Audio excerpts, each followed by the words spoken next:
श्रीशुक उवाच यतश्चान्तर्हितो अनन्तास्तस्य कृत्वा दिशे नमः विद्याधरश्चित्रकेतुश्चाचारा गगने चरा।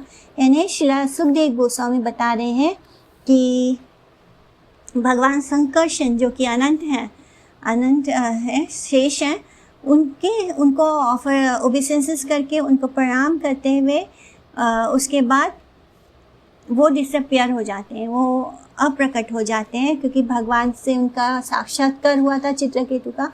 उसके बाद वो आउटर स्पेस में ट्रैवलिंग करना शुरू करते हैं और फिर क्योंकि वो विद्याधर के हेड हो जाते हैं तो वो उस वहाँ पे एक राजा की तरह रहते हैं और वहाँ पे उस ट्रैवलिंग करना शुरू करते हैं।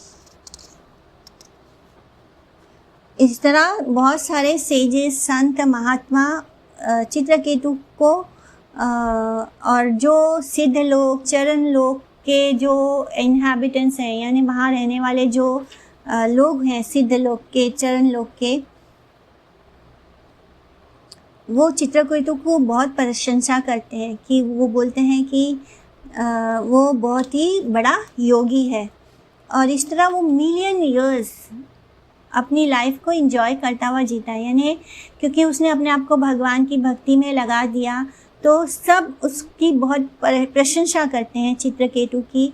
और उसका मन जिस तरह वो अपने बेटे के लिए रो रहा था, परेशान था, उस सब से वो ऊपर उठ गया और एक बहुत अच्छा मिस्टिक योगी बन गया, यानी वो योगी के लेवल पर आ गया, भक्त के लेवल पे पहुंच गया था, क्योंकि उसके सारे इल्यूजन्स जो थे वो ख़त्म हो चुके थे। मैं और मेरा की जो भावना थी वो ख़त्म हो गई थी, खुद को शरीर मानने की जो भावना थी वो ख़त्म हो गई थी, अटैचमेंट ख़त्म हो गया था। तो इस तरह उसको एक ऐसा शरीर प्राप्त हुआ था जो बहुत ही स्ट्रॉन्ग था, उसके सेंसेस जो थे वो भी बहुत अच्छे थे। और इस तरह वो मिलियन ईयर्स वो इस तरह वैलीज़ में घूमता रहता था, यानी आउटर स्पेस में घूमता रहता था अपने प्लेन में बैठ के। तो इसी तरह घूमते घूमते क्या होता है, वो सुमेरु पर्वत के आसपास आ जाता है, जहाँ पर उसके जो मिस्टिक पावर्स हैं वो उसको और स्ट्रॉन्ग कर सकता था। तो उस वैलीज़ में, उस जगह पर उसने बहुत सारे विद्याधर लोग में जो भी विमेंस थी उनके साथ वो बहुत ही ग्लोरीज गाता है, हरि नाम के बारे में बताता है, हरि नाम करता है, वहाँ पे वो बहुत इंजॉय करता है लाइफ को। तो एक बार इसी तरह वो विमान में एकदा सा विमानेन विष्णु दत्तेन भास्वता गिरीशम दक्षिण गच्छन् परितं सिद्धचारणो आलिंग्या कीर्तनम देवीं बहुना मुनि संसादि उवाच देव्या श्रृण्वत्या ज सोचे तद आंतिके। इस तरह आउटर स्पेस में ट्रैवल करते हुए राजा चित्रकेतु, उसका प्लेन जो है वो उसके बारे में डिस्क्रिप्शंस है जो उसे भगवान विष्णु ने दिया था। वो बहुत ही एफल्जेंस, मतलब बहुत चमक रहा है, क्योंकि वो रत्नों से जड़ित है। ऐसा प्लेन हम इस धरती पर नहीं देखते, क्योंकि ह्यूमन बींग्स इसको नहीं बना सकते। ये प्लेन उसको, चित्रकेतु को भगवान विष्णु ने गिफ्ट किया था। तो वो प्लेन जो था वो भी पूरा मणि और रत्नों से जड़ित था और बहुत ही चमकदार और बहुत ही रोशनी से भरपूर था। वो देखता है कि जो भगवान शिव जी हैं, क्योंकि वो वहाँ से उड़ते उड़ते वहाँ पहुँच जाता है सुमेरु पर्वत के आसपास, और फिर वहाँ पे आगे वो ट्रैवल करते हुए देखता है उसे भगवान शिव जी दिखाई देते हैं। और शिव जी जो हैं वो सिद्धस और चरणस, उस प्लैनेट के लोग, सिद्धि और चरण वहाँ के एक इनहैबिटेंट्स हैं, उनके साथ घिरे हुए हैं शिव जी। और उनके आसपास बहुत सारे संत महात्माओं का समागम भी है। और वो किस तरह बैठे हैं शिव जी, उनकी गोद में पार्वती जी बैठी हैं और वो उसको हग करके बैठे हुए हैं, यानी एम्ब्रेस करके शिव जी पार्वती के एम्ब्रेस करते हुए बैठे हैं और उनकी गोद में बैठी है पार्वती। तो चित्रकेतु जो है वो थोड़ा सा जैसे कि हम मनुष्य जो हैं वो भी ऐसे ही होते हैं। हम लोग ऐसे कुछ देख लें कि भगवान है, उनको तो परफेक्ट होना चाहिए, तो फिर शिव जी इस तरह कैसे बैठे हैं, वो भी एक ऐसे असेंबली में जहाँ पे सारे संत और महात्मा बैठे हुए हैं, सारे उनके आसपास भरा हुआ है, लोगों का संतों का समागम है पूरा, और सिद्धार्थ और चरणास जो बहुत हाई कैटेगरी है, वो लोगों के साथ वो बैठे हैं। और कैसे बैठे हैं, पार्वती जी उनकी गोद में बैठी है और वो उनको गले में हाथ डाले हुए हैं। तो ये देखते ही चित्रकेतु है वो बहुत ज़ोर ज़ोर से हंसने लगता है और फिर बोलता है कुछ, जिससे पार्वती जी सुन लेती हैं। इस बारे में श्रीला विश्वनाथ चक्रवर्ती ठाकुर क्या बोलते हैं, भक्तिम भूतिम हरिर दत्वा स्वा विच्छेदानुभूताय देव्या सापेन वृतात्वम नित्वा तम स्वांतिके अनायात। यानी कि भगवान जो है वो चित्रकेतु को बहुत जल्दी वैकुंठ लोक बुलाना चाहते हैं। ऑलरेडी उसने मिलियन ईयर्स वो घूम ही रहा है उस प्लेन में, तो भगवान क्या सोचते हैं कि मुझे इसको अब जल्द से जल्द बुला लेना चाहिए और ये कितना इसी में लगा रहेगा। तो ये भगवान का प्लान था कि चित्रकेतु जो है उसे पार्वती से श्राप प्राप्त हो जाए, जिससे कि वो वृतासुर बने नेक्स्ट बर्थ में। और तुरंत उसका कैसे, जैसे ही वृतासुर बन के उसका प्रकट होता है वो हवन से, उसी पल उसका युद्ध शुरू हो जाता है इंद्र से, और जल्द से जल्द उसकी मृत्यु होती है और वो भगवान के धाम लौट जाता है। तो जब कोई भक्त जो हर समय भगवान का हरि नाम करता हो, जब ऐसा भक्त हो तो भगवान उसको जल्द से जल्द अपने पास बुलाना चाहते हैं। लेकिन यहाँ पे क्या हो रहा था, क्योंकि चित्रकेतु जो है वो मिलियन ईयर्स हो गए थे, वो इसी तरह घूम रहा था। तो भगवान सोचते हैं कि इसको मैं जल्दी से जल्दी बुलाऊं। तो भक्त होने के बाद भी चित्रकेतु कुछ ऐसा करता है, वो देखता है पार्वती जी को, भगवान शिव जी को, तो वो बहुत ज़ोर ज़ोर से हंसना शुरू कर देता है। तो ये कैसे होता है कि भगवान कुछ देर के लिए अपने भक्त की बुद्धि को कवर कर देते हैं योग माया से, जिससे कि उससे गलती हो। जैसे कि अर्जुन जो है वो कृष्ण का भक्त है, उनका परिकर है, हर बार उनके साथ आता है, लेकिन क्या होता है, उसकी बुद्धि को भगवान ने अपने योग माया से ढक लिया था, जिससे कि वो लैमेंटेशन करने लगा, दुखी हो गया था। तो ये सारे क्वालिटीज़ भक्त के नहीं होते। पर जब भक्त ऐसा करे, भगवान जब हमें कुछ शिक्षा देना चाहते हैं या अपने भक्त का कुछ भला करना चाहते हैं, तब वो उसके साथ ऐसा करते हैं लीला।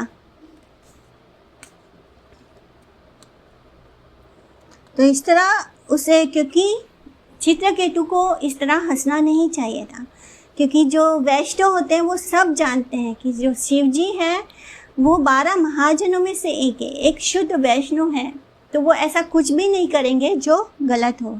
तो चित्रकेतु उवाच, तो चित्रकेतु हंसने लगता है और फिर वो कुछ बोलता है कि ऐशा लोक गुरु साक्षात धर्म वक्ता शरीरे नाम अस्ते मुख्य सभायम वै मिथुनी भूया भार्यया। यानी चित्रकेतु बोलता है कि भगवान शिव जो है वो जनरल पब्लिक के स्पिरिचुअल मास्टर है, क्योंकि वो 12 महाजन में से एक है और सबसे बेस्ट जीव है, लिविंग एंटिटीज़ हैं, जिन्होंने एक मटेरियल बॉडी एक्सेप्ट किया है। और वही है जो रिलीजियस सब उनको देख के फॉलो करते हैं। फिर भी इतने वो किस तरह पार्वती जी को अपने गोद में बिठाकर पूरे संतों के समागम के बीच में उनको अपनी गोद में बिठाया हुआ है और उनको कंधे पे हाथ रखा हुआ है। तो जटाधारस तीव्र तपा ब्रह्मावादी सभापति अंकिता स्त्रियम चास्ते गतारी प्रकृतो यथा, कि भगवान शिव जिनके बाल उनके माथे पे बंधे हुए हैं, लटक रहे हैं, और उन्होंने बहुत ऑस्टेरिटीज़ की है, उन्होंने बहुत तप किया है, बहुत पेनेंस किया है, और फिर वो इस असेंबली में क्या है, एज अ प्रेसिडेंट है, और फिर भी उन्होंने क्या किया, इन संतों के बीच में वो अपनी वाइफ को अपने लैप पर बिठाकर उनको एम्ब्रेस कर रहे हैं। कितना सेमलेस है ये उनका। वो एक ऑर्डिनरी ह्यूमन बीइंग की तरह बिहेव कर रहे हैं। ये एक्ट उनका कितना गंदा लग रहा है, ऐसे वो बोल रहे हैं। प्रायशः प्रकृताश्च अपि स्त्रियं रहसि बिभ्रति आयं महाव्रताधरो बिभर्ति सदसि स्त्रियं। जो ऑर्डिनरी लिविंग एंटिटीज़ होते हैं, जो ह्यूमन बींग्स होते हैं, वो क्या करते हैं, वो जनरली अपनी पत्नियों के साथ इस तरह उनको हग करेंगे या क्लोज होंगे, लेकिन वो ऐसा एकांत में करते हैं। लेकिन ये जो सामने वो देख रहे हैं कि ये महादेव हैं, वो इतने बड़े मास्टर हैं, इतनी उन्होंने तप किया है, फिर भी वो ओपनली सबके सामने इस तरह असेंबली में संतों के सामने वो इस तरह एक्ट कर रहे हैं। तो इस तरह वो काफ़ी कुछ बोल जाता है।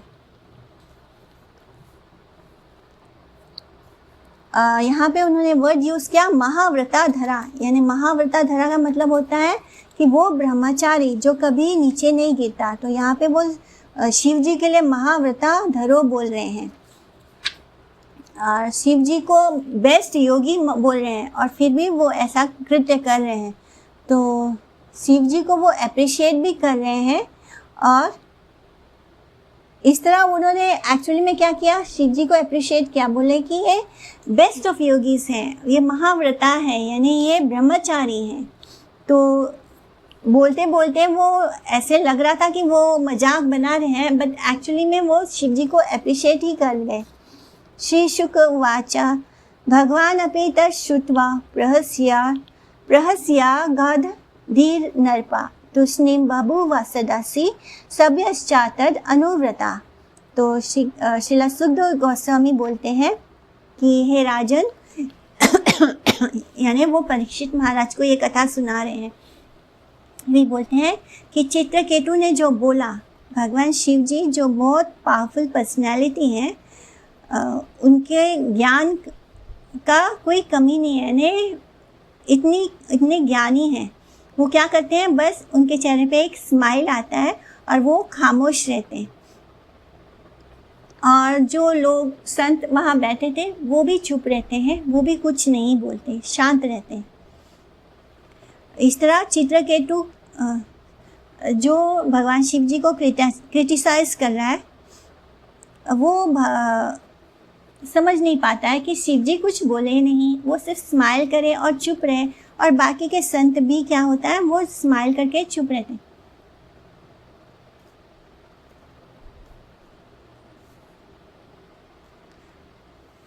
इस तरह वो समझ नहीं पाता है। और यहाँ पे श्रील विश्वनाथ चक्रवर्ती ठाकुर समझाते हैं कि चित्रकूट ने बहुत सारे ऑब्जर्वेशंस किए। वो देखते हैं कि भगवान शिव जी जो बहुत ही एग्जॉल्टेड वैष्णव हैं, बहुत बड़े शुद्ध भक्त हैं, बहुत पावरफुल हैं, डेमीगॉड्स जो देवता हैं उनसे भी ज़्यादा, कहीं ज़्यादा पावरफुल हैं, और वो अपनी कोई भी इच्छा को पूरी कर सकते हैं। उनके लिए कुछ मुश्किल नहीं है अपनी इच्छाओं को पूरा करना।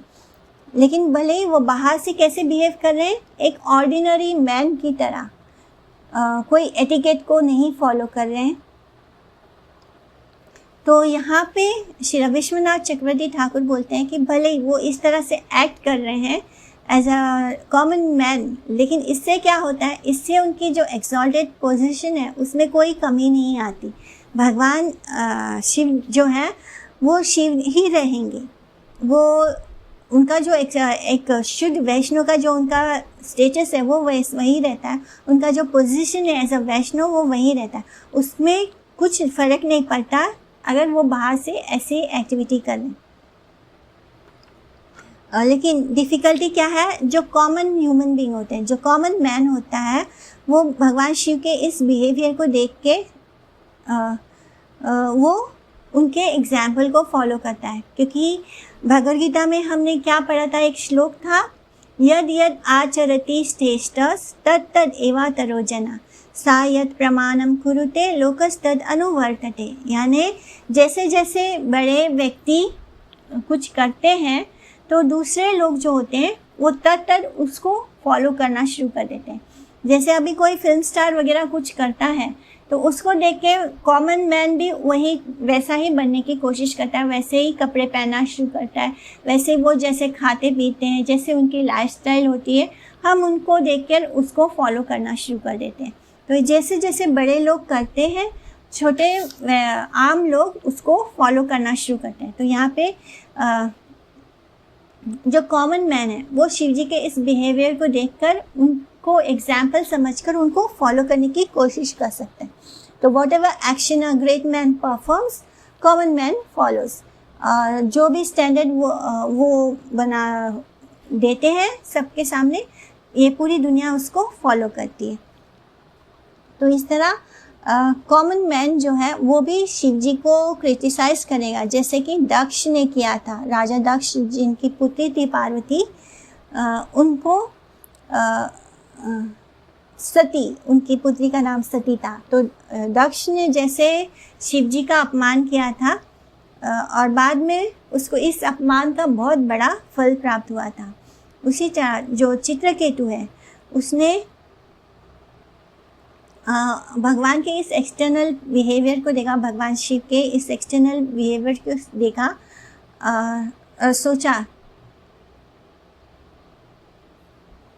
वो भी उनको क्रिटिसाइज करता है और इस तरह क्या होता है, उसको अपराध लग जाता है क्योंकि उसने एक वैष्णव का क्रिटिसाइज किया।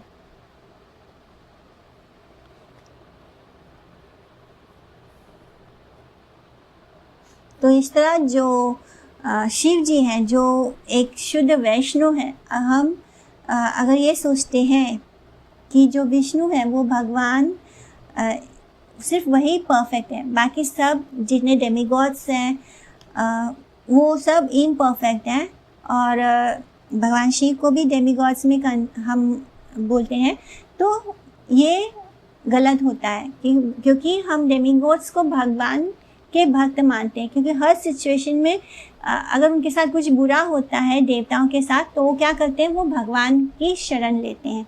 तो इस तरह अगर हम देवताओं का अपमान करते हैं या हम ये सोचते हैं कि सिर्फ भगवान को ही प्रेज करना चाहिए, उनके भक्तों को, उनके फॉलोअर्स को हमें नहीं प्रेज करना चाहिए, तो हम ऑफेंस करते हैं।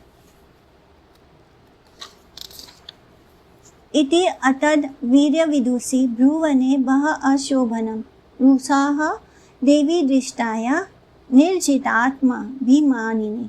कि भगवान शिव और पार्वती का क्या एक्सॉल्टेड स्टेटस है, इसको चित्रकेतु नहीं समझ पाता और उनको स्ट्रांगली क्रिटिसाइज करता है, और वो जिस तरह से बात करता है वो दिल को तकलीफ पहुंचाने वाला होता है। नहीं, it was अनप्लीजिंग for Parvati ji को, वो बहुत हर्ट हो जाता है। जिस तरह से चित्रकेतु बोलता है उससे वो बहुत हर्ट हो जाता है, क्योंकि वो उनके एक्सॉल्टेड पोजीशन को नहीं समझता। वो नहीं समझता कि भगवान शिव कौन है, पार्वती कौन है और उनका क्या लेवल है, और वो किस उनका सोच वैसा नहीं है जैसे कॉमन मैन का होता है। वो इसलिए इस तरह नहीं बैठे हैं क्योंकि उनके अंदर लस्टी डिज़ायर्स हैं। जो एक्सॉल्टेड वैष्णवास होते हैं उनके अंदर उनका कनेक्शन स्पिरिचुअल होता है। वो मटेरियल बॉडी के कनेक्शन को नहीं देते, वो अटैचमेंट को नहीं इम्पोर्टेंस देते। तो यहाँ पे चित्रकेतु इस बात को नहीं जानता, नहीं समझता, जिसके कारण वो शिव जी को इस तरह क्रिटिसाइज करता है। और इससे क्या होता है, देवी पार्वती जो है वो ये सब सुन के उनको बहुत हर्ट होता है और वो बहुत क्रोधित हो जाती है, और फिर क्रोधित होकर वो चित्रकेतु को बोलती हैं कि चित्रकेतु जो ये सोच रहा था कि मैं शिव जी से भी मैं बड़ा हूँ, क्योंकि मेरे अंदर बहुत सेल्फ कंट्रोल है, मैं इस तरह सबके सामने ये सारे ऐसे काम नहीं करता। बट यहाँ पे चित्रकेतु जब ऐसा सोच रहा है कि मैं ऐसे नहीं करता, तो चित्रकेतु बॉडीली लेवल पे सोच रहा है, बॉडीली कॉन्शियसनेस में सोच रहा है। वो ये नहीं समझता कि जो भगवान शिव हैं, जो पार्वती हैं, वो बॉडीली कॉन्शियसनेस में नहीं है। वो जो कर रहे हैं वो एक्ट का वो मतलब नहीं है। तो इस तरह देवी पार्वती उस पर बहुत क्रोधित होती है, और फिर वो क्या बोलती हैं, सी पार्वती उवाचा अयम किम अधुना लोके शास्त्र दंडधरा प्रभु अस्मद् विधानम दुष्टानम निर्लज्जानम च विप्रकिता। कि गॉडेस पार्वती बोलती है कि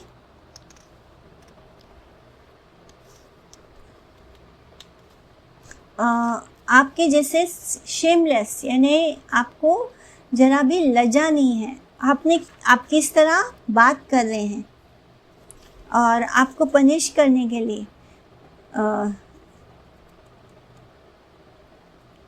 आपको अब इसका सजा प्राप्त होगा। न वे धर्मम किला पद्मानयो न ब्रह्मपुत्र भृगु नारदया न वै कुमारा कपिलो मनुष्चा न ये नो निषेधंती अतिवर्तिनाम हरम। के जो भगवान ब्रह्मा हैं, जिन्होंने भगवान के नाभि कमल से जन्म लिया है, ना तो वो भी इस रिलीजन को जानते हैं, प्रिंसिपल्स ऑफ रिलीजन, धर्म के बारे में ना तो ब्रह्मा जी भी नहीं जानते, ना ही भृगु जानते हैं, भृगु ऋषि हैं वो नहीं जानते, ना ही नारद जानते हैं, ना ही 4 कुमार जानते हैं, और ना तो मनु, और जो मनु और कपिला हैं वो भी रिलीजियस प्रिंसिपल को भूल चुके हैं।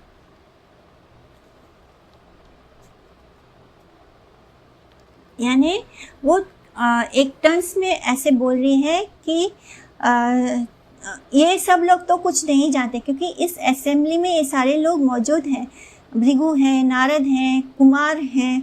तो इस तरह पार्वती माता बोलती है कि ये जो ब्रह्मा जी हैं, जिन्होंने स्वयं भगवान के नाभि कमल से जन्म लिया है, इन्हें भी धर्म का ज्ञान नहीं है। ये जो भृगु ऋषि हैं, इनको भी कोई धर्म का ज्ञान नहीं है, ना नारद को पता है, ना कुमार को पता है, ना मनु को पता है, ना कपिल को पता है। ये सब लोग तो धर्म को भूल चुके हैं। इसलिए सिर्फ तुमने ही शिव को रोकने की कोशिश की, बाकी तो और किसी ने, इन सब लोगों ने तो उनको रोकने की कोशिश भी नहीं की। एषाम अनुधेया पदाब्जा युग्मम जगद्गुरुम मंगला मंगलम स्वयं या क्षत्र बंधु परिभूय सौरिन प्रशस्ति दृष्टास्तद आयम ही दंड्या। ये जो चित्रकेतु है, ये इन क्षत्रियों में सबसे लोएस्ट है। इसने ब्रह्मा जी और जितने भी डेमिगॉड्स हैं उनका भी अपमान किया है, उनको भी इग्नोर करके उनका भी अपमान किया है, और भगवान शिव का को इंसल्ट किया है। क्योंकि ये सारे बड़े लोग उस सभा में मौजूद हैं, लेकिन ये चित्रकेतु अपने आप को ही बड़ा मानता है और शिव जी को रोकने की कोशिश करता है। यानी कि ये जो भृगु, नारद और ब्रह्मा है, इनको तो कोई धर्म का ज्ञान नहीं है, बस सारा ज्ञान और धर्म किसको पता है? चित्रकेतु को पता है। इसलिए चित्रकेतु जो है उसको पनिश करना ज़रूरी है। शिव जो कौन है? वही साक्षात धर्म है, रिलीजन है, और इस पूरे संसार के क्या है? स्पिरिचुअल मास्टर है, और इसलिए चित्रकेतु को सजा मिलनी ही चाहिए। नायम अर्हति वैकुंठ पादमूलोपसर्पणम संभाविता मति स्तब्धा सद्बुद्धि पर्युपासितम। कभी कभी इंसान क्या होता है, उसको पास बहुत ऐश्वर्य आता है, बहुत स्त्री यानी बहुत धन संपत्ति और ऐश्वर्य प्राप्त हो जाता है, बहुत सिद्धियां भी प्राप्त हो जाती है, तब वो क्या होता है? बहुत पफ हो जाता है, यानी वो बहुत फूल जाता है, जैसे गुब्बारे की तरह वो फूल जाता है। उसके पास बहुत अचीवमेंट्स होते हैं, और वो क्या सोचने लगता है कि अब इस पूरे संसार में कौन बेस्ट है? मैं ही बेस्ट हूँ।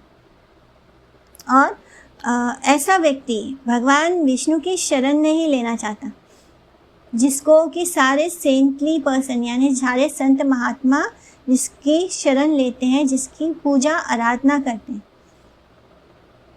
इस तरह वो अपने आप को भगवान से भी ज़्यादा इम्पोर्टेंस समझने लगता है। लेकिन एक भक्त को कैसा होना चाहिए? चाहे उसके पास जितनी धन संपदा क्यों ना आए, वो अपने आप को दास मानना चाहिए। त्रिनादपि सुनिचेन तरोरपि सहिष्णुना अमानी न मान देना कीर्तन या सदा हरि।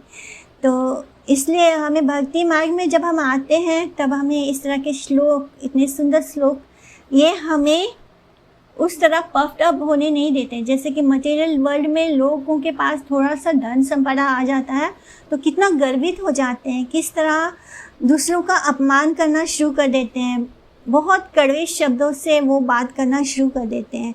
इसलिए जब हम भक्ति में आते हैं तो चाहे हमारे पास कितना भी धन क्यों ना हो, कितने भी हम ब्यूटीफुल क्यों ना हो, हमारे पास कितने भी ज्ञान क्यों ना हो, कितनी भी डिग्रियाँ क्यों ना हो, तो लेकिन हम फिर भी अपने आप को मेंटेन करते हैं, हमारा मन और बुद्धि स्टेबल रख सकते हैं। तो इस तरह पार्वती जी बोल रही हैं को इतना क्रोधित हो गई क्योंकि वो एक स्त्री के रूप में है और वो बहुत बोलते जा रही हैं कि कैसे तुम अपने अचीवमेंट्स में बहुत पफ्ड अप हो गए हो। इस तरह अतः इसलिए पापी यासिम योनि, इसलिए तुम्हें पाप योनि प्राप्त होगी। असुरिन, यही दुर्मते, यानी यही तुम्हारा डेस्टिनी है कि तुमने एक असुर की तरह बिहेव किया, इसलिए अभी तुम्हें असुर की योनि प्राप्त होगी। यते भूयो महतम ना करता पुत्र किल विषम, यानी कि ओ इम्प्यूडेंट वन, यानी तुमने बहुत ही मेरे पुत्र, यहाँ पे पार्वती माता उसको अपना पुत्र भी बोल रही है, अब तुम्हें एक बहुत ही लो ग्रेड बर्थ प्राप्त होगा, तुम्हें बहुत ही पापी असुरों के घर में जन्म लेना होगा, जिससे कि तुम दोबारा कभी ऐसा अपराध ना करो। किसी भी शुद्ध भक्त के साथ तुम कभी भी जीवन में कभी भी दोबारा इस तरह अपराध ना कर पाओ, इसलिए तुम्हें एक ऐसे घर में जन्म प्राप्त होगा। तो यहाँ पे भगवान जब हमें गुरु कृष्ण कृपा से भक्ति लता बीज प्राप्त होता है तब हमें इस तरह के अपराधों से बचना चाहिए। इस अपराधों को क्या बोलते हैं? हाथी मथा। हाथी मथा क्यों बोलते हैं?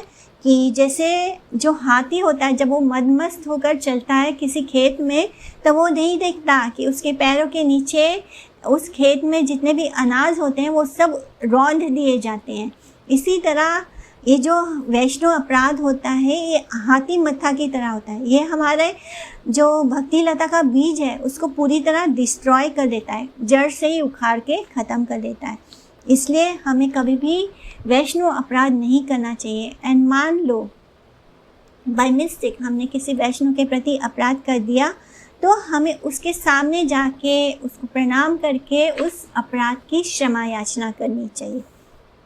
एंड जब तक वो वैष्णव आपको क्षमा ना करे तो वो अपराध बना रहता है। इस तरह माता पार्वती जो है वो जस्टिफाइड है क्योंकि उन्होंने शिव जी जो कि 12 महाजनों में से एक है, जो कि बहुत शुद्ध भक्त है, पूरे संसार के स्पिरिचुअल मास्टर है, आचार्य हैं। जैसे कि हमने शिव तत्व में जाना था कि वो खुद स्वयं अपने आचरण से लोगों को सिखा रहे हैं, तो वो एक आचार्य हैं और उनका अपमान कर दिया है। एक गुरु अपराध भी हो गया, वैष्णव अपराध भी हो गया, तो इस अपराध की सज़ा तो चित्रकेतु को मिलनी ही चाहिए।